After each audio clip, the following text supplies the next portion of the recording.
Good morning, friends. Myself, Professor D.S. Kamre. In subject of corporate accounting paper number second, semester fourth. Today's the second part of profit prior to incorporation. मागील लेक्चर आपण pre corporation, post corporate, incorporation हे पाहिलेलं आहे. त्यातला उरलेला भाग आपण आज पाहूया. याच्यामध्ये बघत असताना पहिल्यांदा आपण कोणत्या कोणत्या मुद्द्याच्या आधारे जायचे बघा. तर understanding the meaning of pre-incorporation profit or loss, account for pre-incorporation profit or loss, and learn methods for computing profit or loss prior to incorporation. पहिल्यांदा आपण ह्याच्यामध्ये बघत असताना profit or loss of a business for the period prior to the date the company came into existence is referred to as pre-incorporation profit or loss. The chapter deal with the computation of such profit or loss and treatment thereof. When a running business is taken over by the promoters of a company as at a date prior to the date of incorporation of company, the amount of profit or loss of such a business for the period prior to the date the company came into existence is referred to as a pre-incorporation profit or loss. Such profits or loss, those belonging to the company or payable by it, are of a capital nature. It is necessary to disclose them separately from trading profit or loss.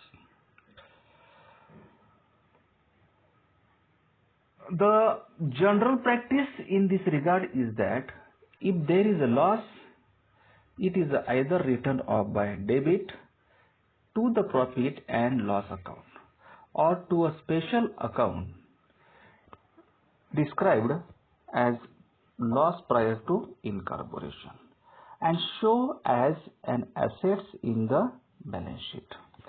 Alternatively, it may be debited to the goodwill account.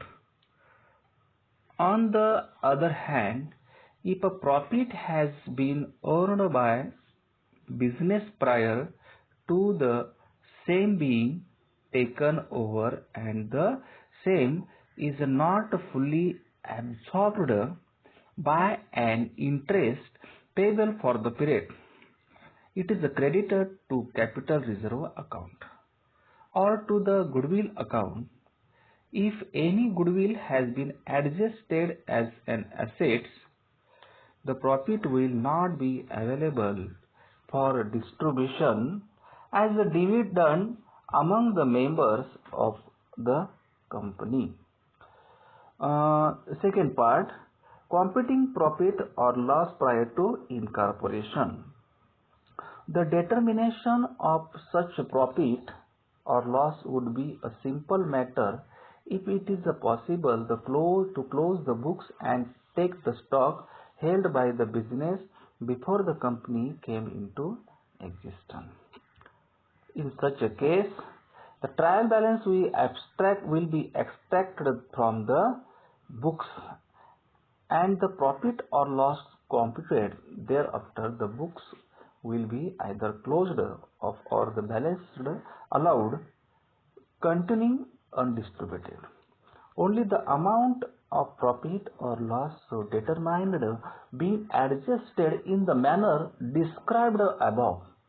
The simplest, though not always the most expensive method, it is to close off old books and open new books with the assets and liability as they existed at the date of incorporation.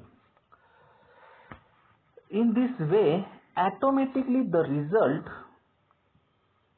to that day will be adjusted, the difference between the values of assets and liabilities acquired and the purchase consideration being accounted for either as goodwill or as reserve. The accounts therefore would related exclusively to the post-incorporation period and any adjustment for the pre-incorporation period. Whether an adjustment of profit or loss would not be required.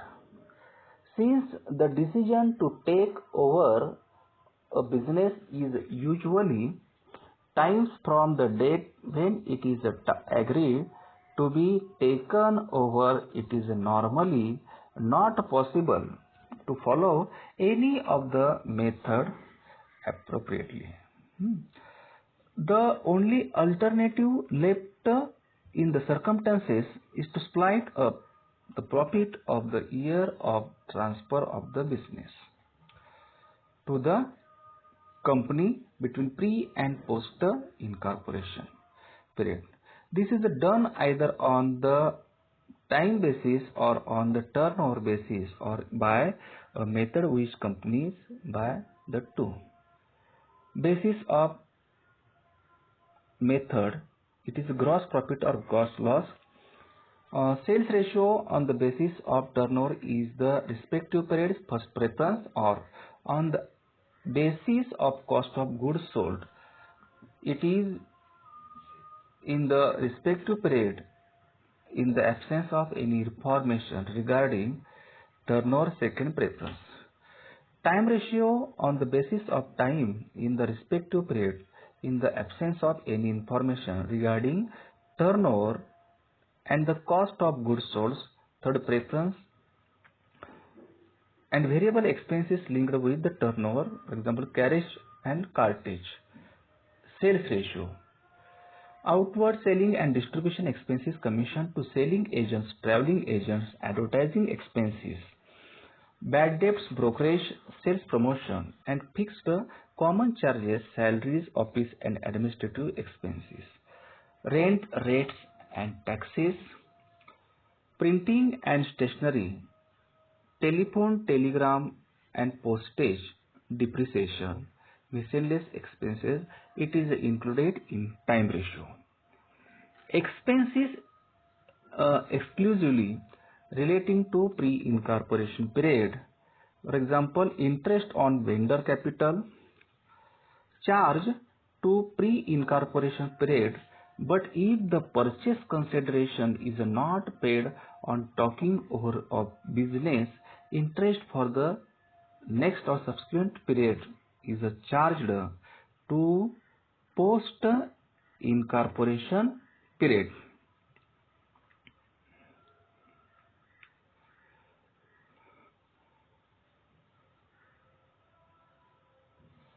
Expenses exclusively relating to post incorporation period, for example formation expenses, interest on debenture, director fees, director remuneration, preliminary expenses, share issue expenses, underwriting commission, discount on issue of securities. It is included in charge to post incorporation period.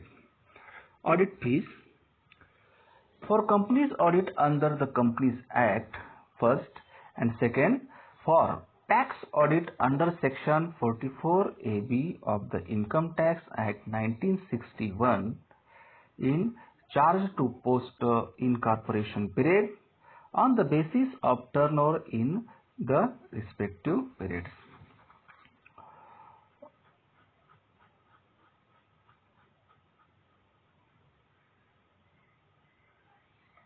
Interest on purchase consideration to vendor for the period from the date of acquisition of business to date of incorporation, and second, in that second, from the date of incorporation it is included or calculated through the charge to pre-incorporation period and charge to post-incorporation period.